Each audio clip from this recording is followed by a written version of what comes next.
अजय देवगन, सोनाक्षी सिन्हा और संजय दत्त की नई movie Bhuj the pride of India recently release हो गई है Disney plus Hotstar OTT platform पर। आज की वीडियो में मैं इसी मूवी को रिव्यू करने वाला हूं। नमस्कार दोस्तों, मेरा नाम है विराज और आप देख रहे हैं मेरे चैनल रिव्यू टॉकीज। तो चलिए आज की वीडियो को फटाफट शुरू करते हैं।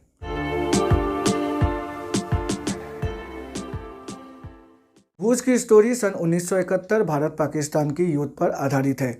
इस पाकिस्तान को पाकिस्तान से अलग करने के लिए वहां के लोगों की मदद भारतीय गवर्नमेंट ने की थी। तो इसी से तिल मिलाए हुई पाकिस्तानी गवर्नमेंट ने सोचा क्यों ना भारत को एक सबक सिखाया जाए, और एज ए रिजल्ट उन्होंने अचानक से भूज एयरबेस पर अटैक कर दिया और पूरी की पूरी एयरबेस को तबाह कर दिया था।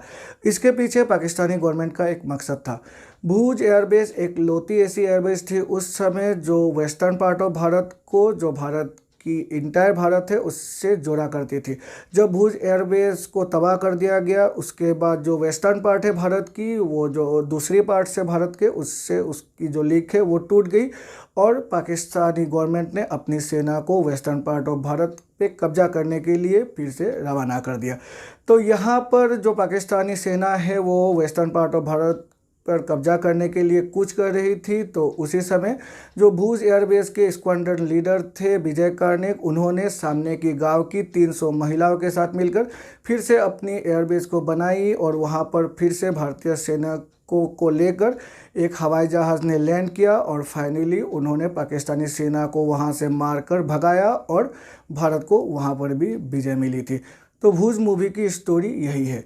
अभी अगर स्टोरी की बातें करें तो स्टोरी जो लिखी गई है उसको इसी को ध्यान में रखकर लिखा गया था कि पेट्रोटिज्म की जो भावना है वो लोगों के दिलों में उतारा जा सके। लेकिन ये जो मकसद था, इस मकसद पे कम्प्लीटली पूरी की पूरी टोटल फेल हो गई है पूरी की पूरी भूज की टीम। चाहे वो एक्टर्स हो, चाहे वो डायरेक्टर्स हो, चाहे वो कैमरामैन हो, चाहे वो वीएफएक्स एफेक्ट्स वाले हो, चाहे वो डायलॉग वाले हो, चाहे वो एक्शन डायरेक्टर्स हो, इंटायर जो टीम है वो पूरी तरह से कम्प्लीटली फेल हो गई है इस मूवी को जिस मकसद से बनाने के पीछे जो मकसद था उस मकसद को पूरा करने में।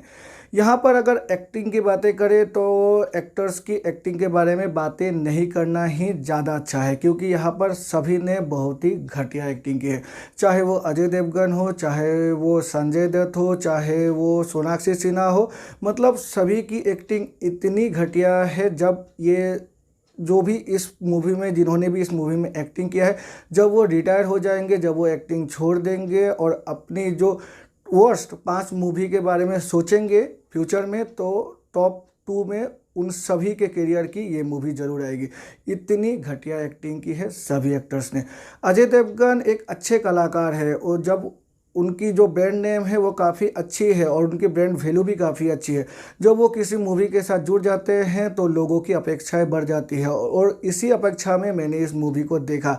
लेकिन जो उन्होंने इस मूवी में किया, मैं देखकर हैरान रह गया। मतलब इतनी घटिया एक्टिंग और इतनी घटिया रोल को उन्होंने क्यों प्ले किया मुझे नहीं लगता। शायद वो ज़्यादा पैसे मिले होंगे या फिर कुछ और इशू होगी, मुझे पता नहीं। लेकिन इस मूवी को अजय देवगन को नहीं करना चाहिए था।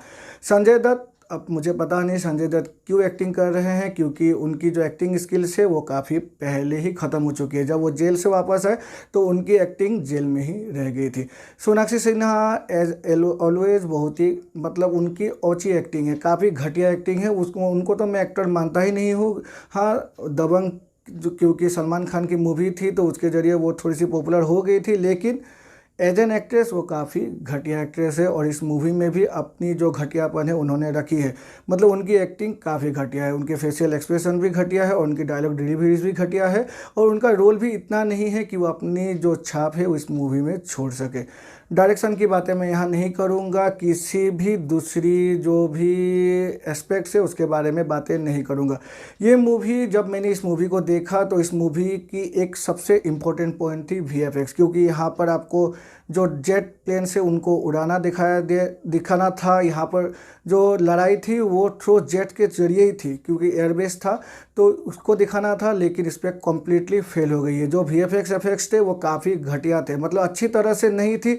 ये जो वीएफएक्स एफेक्ट्स और जो एडिटिंग थी वो भी काफ़ी घटिया थी। मतलब एडिटिंग एक सीन से एक सीन आपको समझ में नहीं आएगा कहाँ पर ये मूवी जा रही है। स्क्रीन प्ले तो मैं कहूँगा ही नहीं बातें, क्योंकि यहाँ पर स्क्रीन प्ले थी ही नहीं, स्टोरी भी नहीं थी और जो एडिटिंग भी थी वो काफ़ी घटिया। बहुत दिनों के बाद मैंने इतनी घटिया एडिटिंग देखी है किसी मूवी में। डायलॉग्स तो मैं डायलॉग की बातें भी नहीं करूँगा। यहाँ पर जो कैरेक्टर है, एक कैरेक्टर ऐसा है जो बात बात पर मतलब आपको मूवी देखते देखते अचानक से हंसी आ जाएगी, क्योंकि उनकी जो एक एक बहुत ही सीरियस सिचुएशन में वो क्या बोलते हैं, मेरी शेर की आंखों में आंसू, मेरे शेर की आंखों में दर्द, मतलब विदाउट मतलब विदाउट एनी ओकेशन वो उनका जो डायलॉग्स था वो काफ़ी मतलब वो सीरियस सिचुएशन में डायलॉग बोलते थे, लेकिन उनको सुनकर आपको हंसी आ जाएगी। अगर एक्शन की बातें करें तो एक्शन में मुझे मिठुन दा की याद आ गई।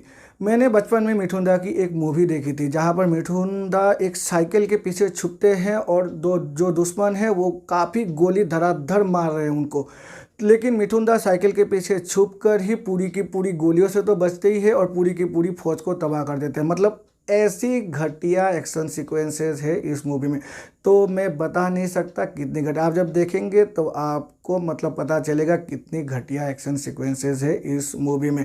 वैसे तो मैं आपको इंसिस्ट करता हूँ इस मूवी को नहीं देखने के लिए, लेकिन फिर भी अगर आप हिम्मत जुटाकर इस मूवी को देख लेंगे तो आपको पता चल जाएगा मतलब कितनी घटिया बनी है ये मूवी राधे को टक्कर दे सकती है इस साल। मतलब the best worst movie of 2021 में ये मूवी राधे को टक्कर दे सकती है, और ये मूवी कूली नंबर 1 को भी टक्कर दे सकती है। मतलब वर्स्ट मूवी की लिस्ट में मुझे लगता है शायद इस डिकेड, ये डिकेड तो अभी शुरू हुआ है, इस डिकेड की टॉप 5 मूवी में भूज द प्राइड ऑफ इंडिया जरूर आने वाले है। राधे को जरूर टक्कर देगी ये मूवी वर्स्ट मूवी की लिस्ट में इस साल में।